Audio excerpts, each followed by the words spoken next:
Hey, good morning, Daily Dosers. My name's Austin Payne, and I'm one of the high school pastors on the Vista campus. And today we're in 1 Samuel chapter 3, and an amazing story, one of my favorite stories of the Lord calling Samuel. And right before this, God's talking about how he wants to raise up for himself a faithful priest, one who will do according to what is in his heart and what is mind. And it says that in these days that there were not many visions, the word of the Lord was rare.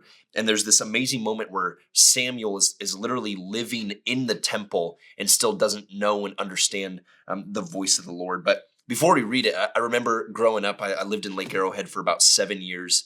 And we would always take this road trip down to San Bernardino or wherever it was coming down here to San Diego. And then on the way back up, we had this bright blue Astro van where 4 kids could kind of sit in their respective corners with the captain chairs, not bother each other. But my dad would always listen to baseball, especially during baseball season. And as we're driving back up the mountain, he would always be listening to it on KNBR 680 AM radio. And going back up the mountain, you would slowly lose reception. And he would listen way too long, in our opinion. And in his opinion, he could still hear the game crystal clear. And my dad always said this of, it depends on what you're listening to. You guys just listen to the fuzz. I listen to the game. And that's always stuck with me. And it reminded me when I was reading this passage of, well, what are we listening to? What aspects are we listening for? Are we listening to the game? Are we tuned into that? Or are we tuned into the noise around it and the fuzz and that drives us nuts? So 1 Samuel chapter 3, it says this: the boy Samuel ministered before the Lord and under Eli. In those days, the word of the Lord was rare. There were not many visions. One night, Eli, whose eyes were becoming weak that he could barely see, was lying down in his usual place. The lamp of God had not yet gone out, and Samuel was lying down in the house of the Lord where the ark was. Then the Lord called Samuel, and Samuel answered, "Here I am." And he ran to Eli, and he said, "Here I am, you called me."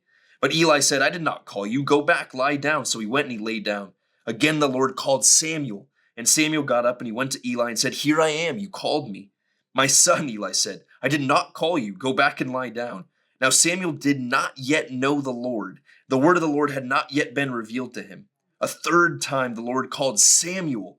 And Samuel got up and went to Eli and he said, "Here I am, you called me."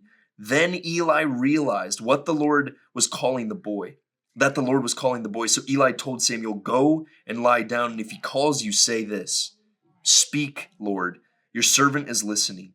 So Samuel went and he lay down in his place, and the Lord came and he stood there calling at other times, "Samuel, Samuel." Then Samuel said, "Speak, for your servant is listening." And I love this story. I love that 4 times God calls Samuel and says, "Samuel, Samuel, Samuel." And 3 of those times he doesn't know the Lord. He doesn't know his voice. He's not tuned into the correct voice. And so he goes to Eli and he thinks that Eli's calling him. And there's a challenge in there that even Eli doesn't recognize the voice of the Lord. Even Eli doesn't understand that God's calling Samuel. And Samuel here, I love his response at the end where he goes, "Speak, for your servant is listening." And my challenge today is, as I come into this new year and listening to the message from a couple weekends ago where Christopher talked about these New Year's resolutions, I think sometimes prayer is right up there with reading the Bible, where it's one of those things that I have to do. And it's one of those things where the voice of the Lord, I'm not really sure if I hear that or if I listen to that or if I spend time in quiet or where I have to pray or how I have to pray. And it kind of becomes one of those tasks for me.